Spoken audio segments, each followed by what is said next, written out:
Who's down with OPM? You're down with OPM? Who's down with OPM? Well, you know me. Welcome, ladies and gentlemen, to Your Money, where we do all the research to help you get, grow, and keep your money. Please don't forget to like and subscribe and help us bring this content to more people. And I know you're asking yourself, is this clickbait? A luxury car for free? That's impossible. Well, what if I told you that every complex outcome really has a very simple explanation? Welcome to the first episode of Let's Do the Math.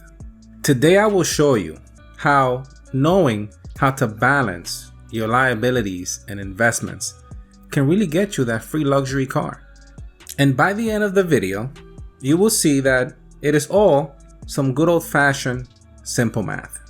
And just to clear some confusion, what is OPM? OPM stands for Other People's Money. And we're going to go into this practice in detail so we can help you reach financial freedom. Let's just say that you have $150,000 under the mattress that you have been saving for some time. Hypothetically, because we all know that there are better ways to grow your money instead of letting it sit under your mattress, losing value. But let's just say you don't like the banking system and you chose to take that route. You wake up one morning and you say, hey, I work so hard and I never get something nice for myself. I am going to take my mattress cushion, you know me and dad jokes, and I'm going to use it to buy the car of my dreams. And as I should, live a little. Okay, so let's do the math. To the right, you see the funds that are readily available, and the vehicle, which at this point of purchase, it's a liability. An obligation that will not generate any income, but instead create a big or monthly debit on your balance sheet. Basically, the loss you acquire to treat yourself in this case. But let's be more mathematically correct. A vehicle loses 10% of its value every year. But if you ask me, that's what you lose on your way out the door. Your yearly depreciation includes other factors and can be much greater. But let's not be contrarians and just trust the experts. So at the end of 10 years, this equation shows that you lost all your money. But in reality, I'm sure you can find a person who knows better and would rather take the car off your hands for only 10% of the original price. So in the end of this purchase, you lost your entire savings because you no longer have that fluffy cushion under the mattress, possibly creating some back pain.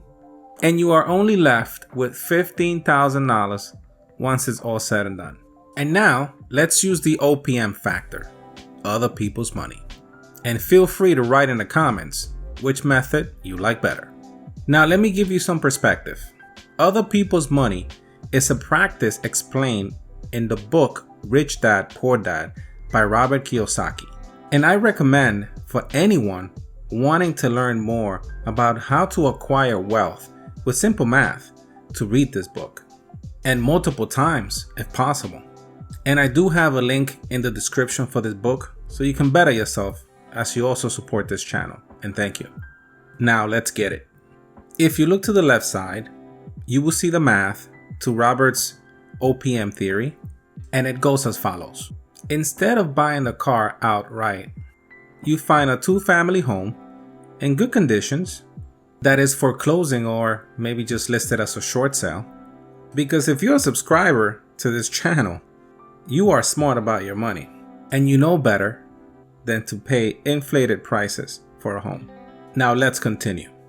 Your monthly expenses consist of $250 for insurance and $300 to make sure Uncle Sam doesn't put you on a chokehold, also known as taxes, making your total expenses $550 a month.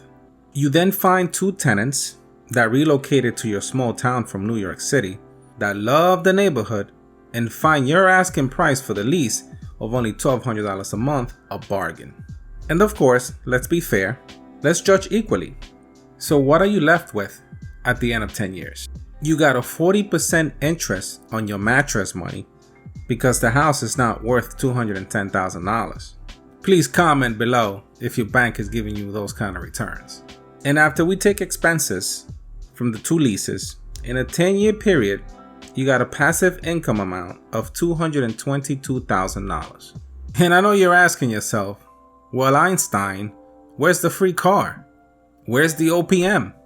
Well, folks, on the right side, you are left with $15,000 and lost all your savings. And on the left, with other people's money, aka renters, you acquired $222,000 in passive income and grew your personal savings to $210,000 to finish the 10-year sample period with $432,000. Whether you finance the luxury vehicle with some of the passive income from the lease revenue, or you just buy it outright after the 10 years with OPM, other people's money, the result is a game changer. Not only did you get the car, but more important, you gain life-changing passive income. Thank you for watching this video.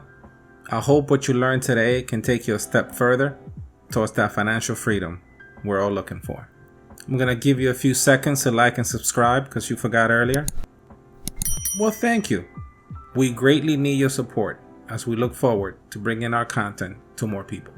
And please remember that I am not a financial advisor and this is not financial advice. This is only for entertainment and informational purposes. And with that said, I'll see you in the next one.